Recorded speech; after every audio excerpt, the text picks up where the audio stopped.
Olá a todos, sejam todos bem-vindos a mais um vídeo do canal Luterana de Interlagos, onde nós queremos dar prosseguimento ao projeto A Bíblia ao longo do ano.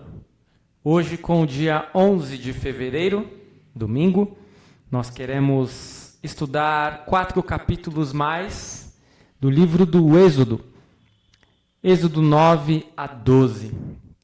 Vamos juntos?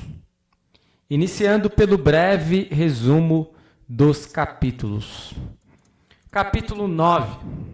A quinta praga. Peste nos animais. Segue com aquela sequência que nós já temos presenciado nas outras pragas. Existe uma ordem de Deus, isso se cumpre, e então existe uma reação por parte dos egípcios. A ordem está no capítulo 9, versículos 1 a 5, que diz: O Senhor disse a Moisés: Apresente-se a Faraó e diga-lhe: Assim diz o Senhor, o Deus dos Hebreus: Deixe o meu povo ir, para que me adore. Porque, se você se recusar a deixá-los ir e ainda por força quiser detê-los, eis que a mão do Senhor trará uma terrível peste sobre o seu rebanho, que está no campo, sobre os cavalos, sobre os jumentos, sobre os camelos, sobre o gado e sobre as ovelhas. E o Senhor fará distinção entre os rebanhos de Israel e o rebanho do Egito, para que nada morra de tudo que pertence aos filhos de Israel. O Senhor designou certo tempo, dizendo: Amanhã o Senhor fará isto na terra. E assim foi feito. Todo o rebanho dos egípcios morreu. Mais uma vez, a distinção entre os rebanhos egípcios e hebreus.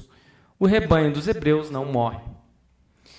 A reação do faraó foi mandar verificar se, de fato, apenas o rebanho egípcio havia sido atingido.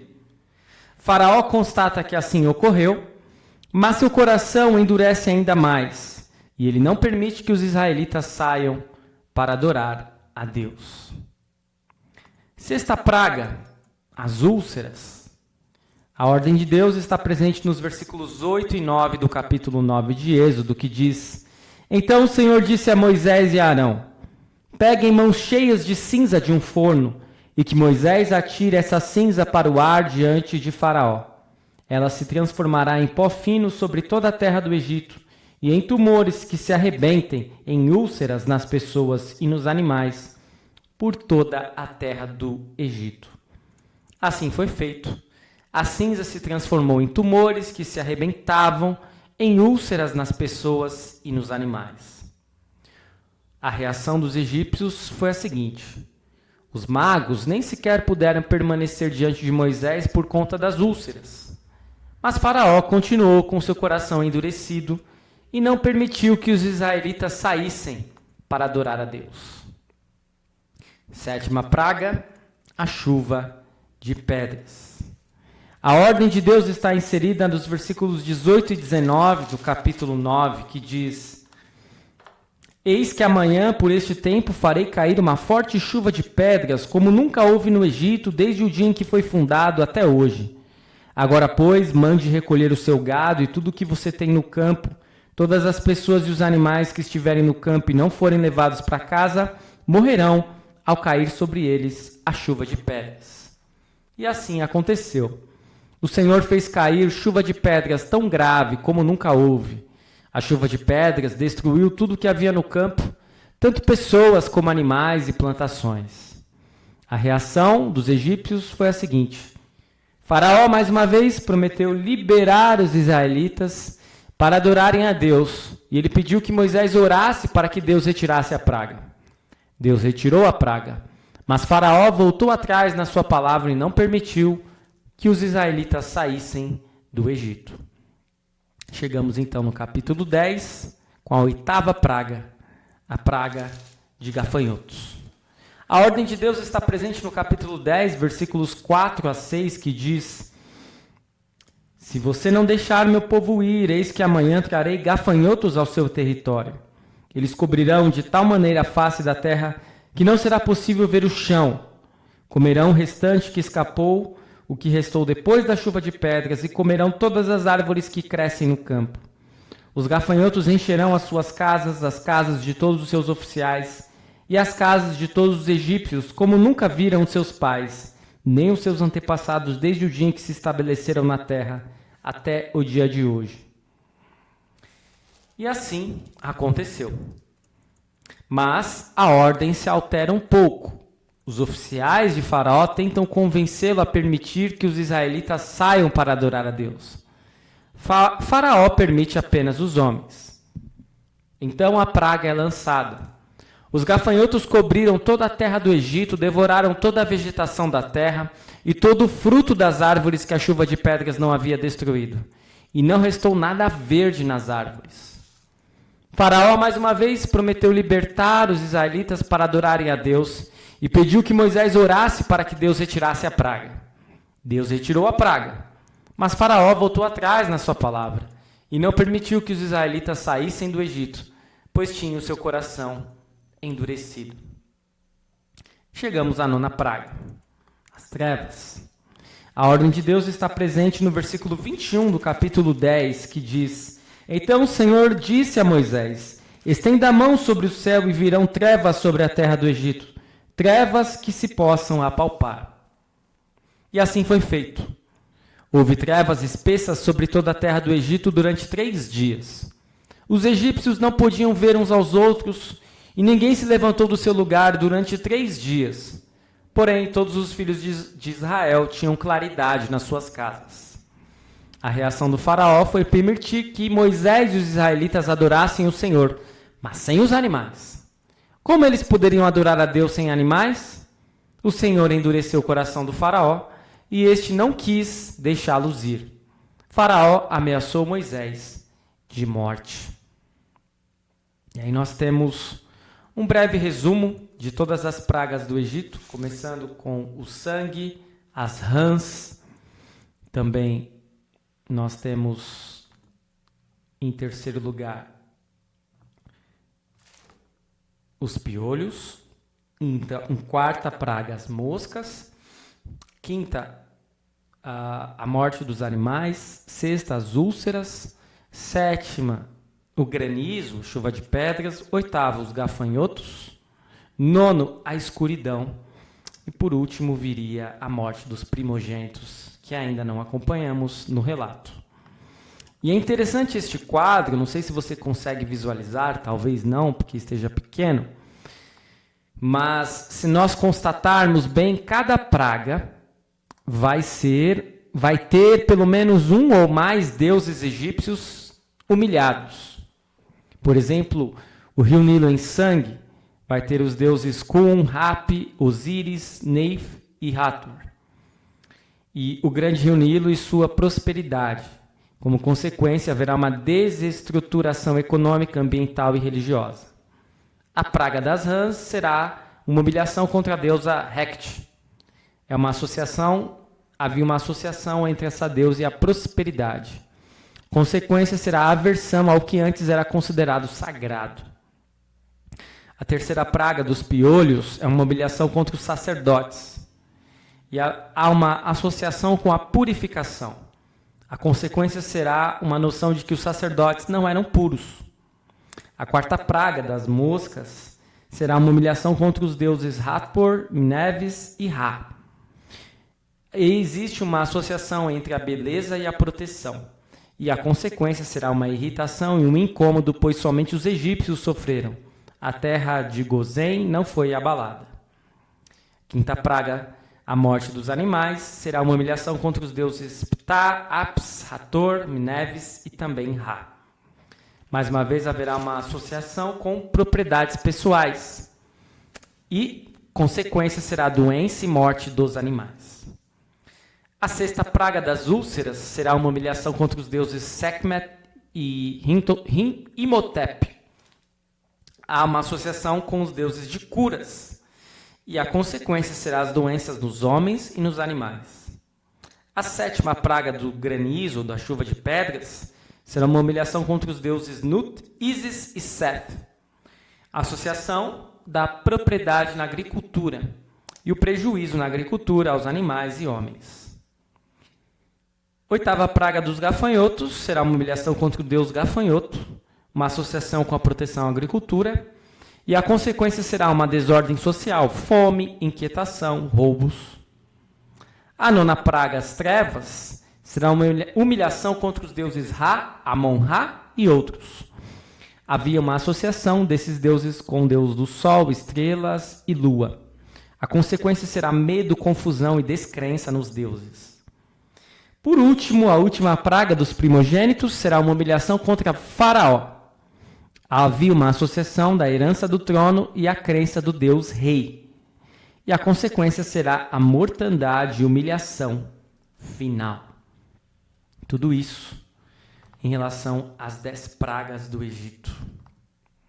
Então chegamos ao capítulo 11, onde Deus anuncia a 10ª praga. O Senhor anunciou a última praga para Moisés. Foi solicitado que todo homem e mulher pedissem aos seus vizinhos egípcios objetos de prata e de ouro. E o Senhor fez com que seu povo encontrasse favor da parte dos egípcios.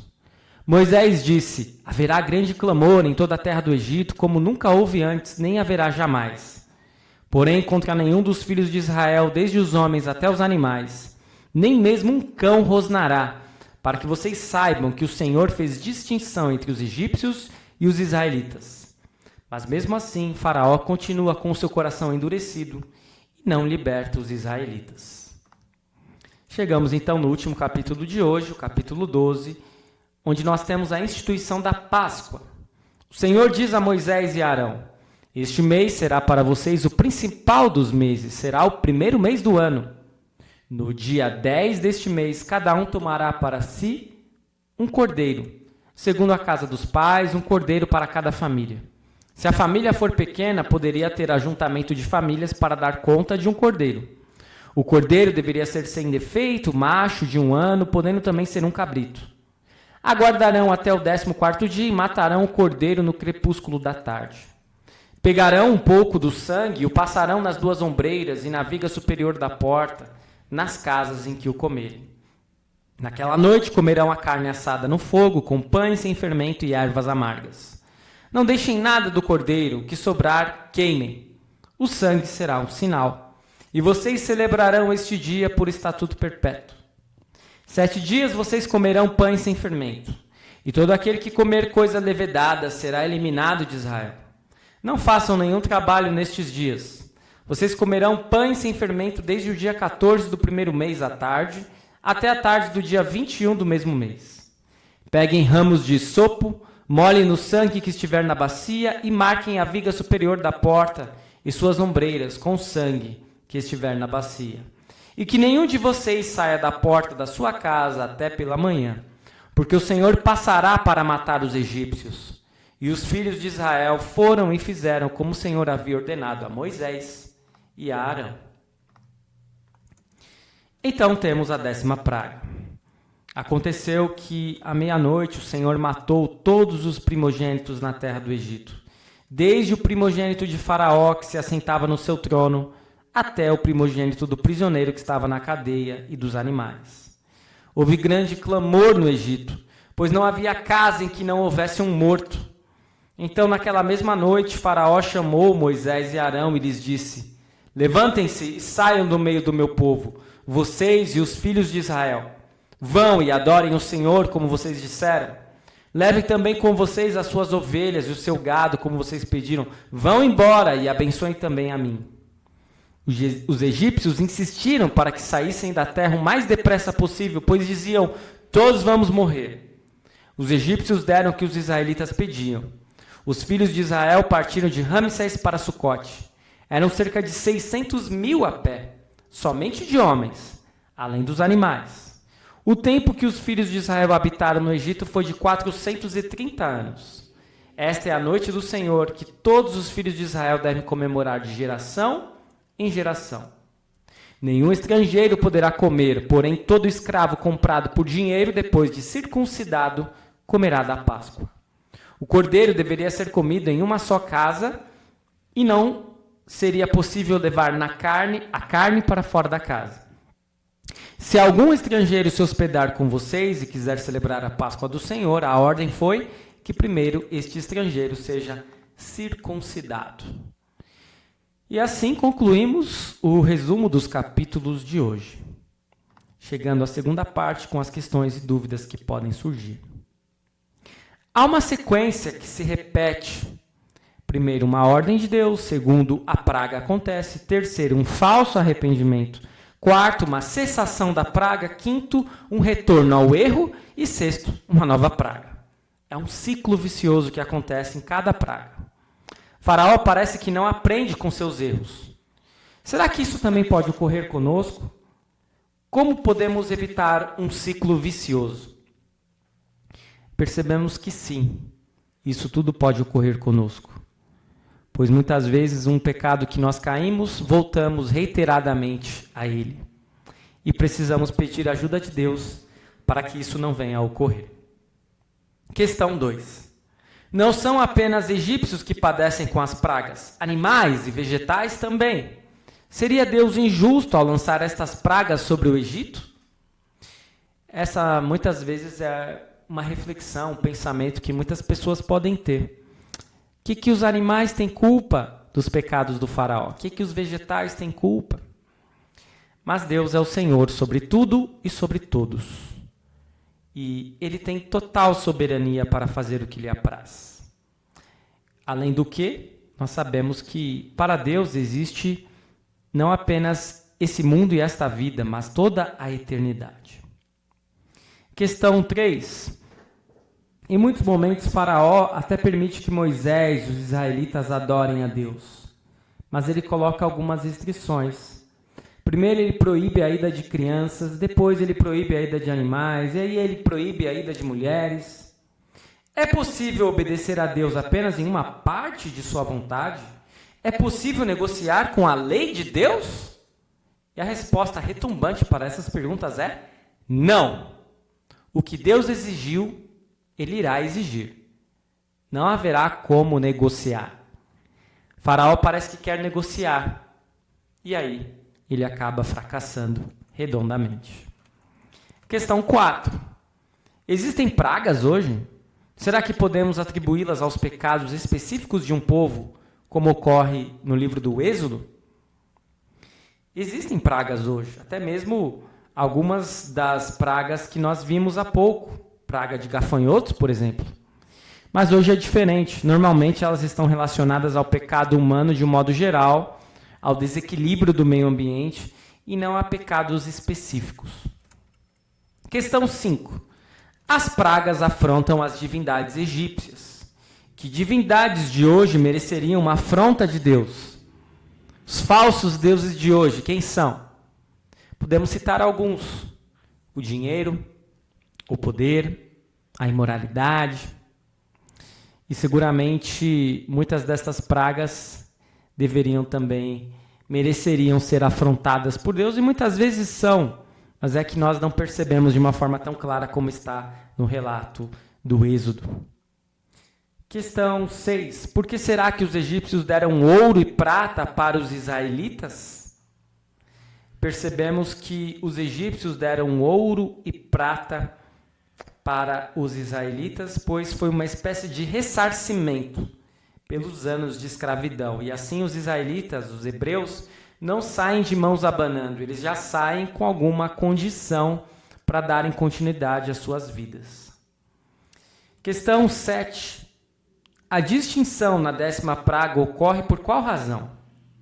Qual é o aprendizado que podemos levar para o julgamento final?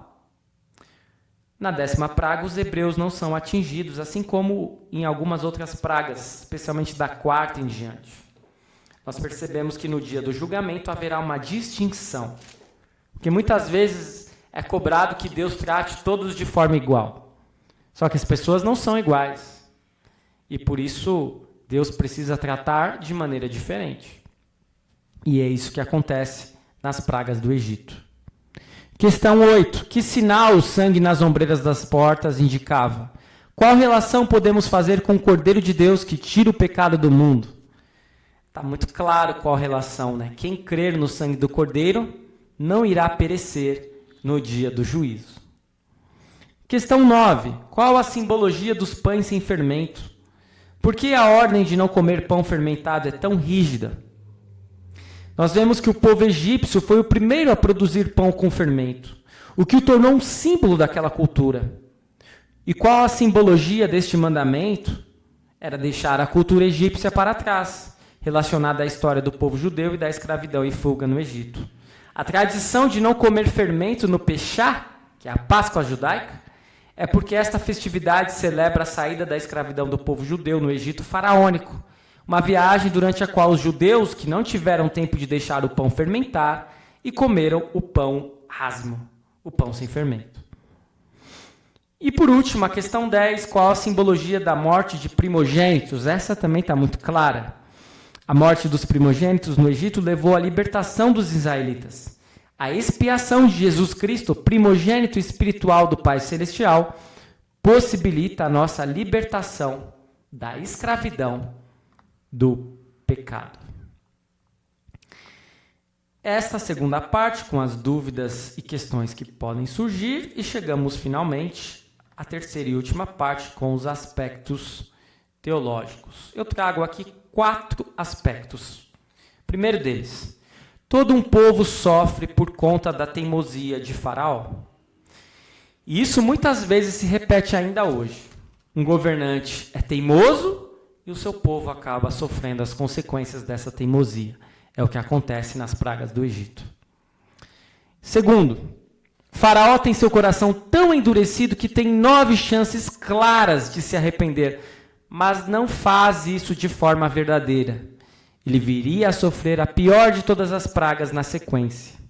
O juízo até pode demorar para acontecer, mas ele chega.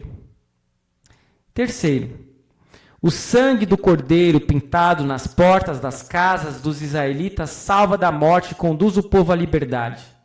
Pois a Páscoa do Antigo Testamento remete à Páscoa do Novo Testamento, especialmente nos seguintes aspectos. A libertação da escravidão do Egito, que é com a libertação da escravidão do pecado, e B, o sangue do cordeiro que salva da morte. Quarto e último aspecto teológico.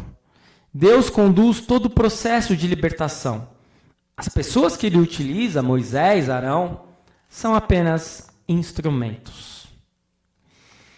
É isto, eu espero que você tenha aproveitado bastante o vídeo de hoje e que você possa continuar nos acompanhando com a Bíblia ao longo do ano. Amanhã nós teremos mais 4 capítulos do livro do Êxodo.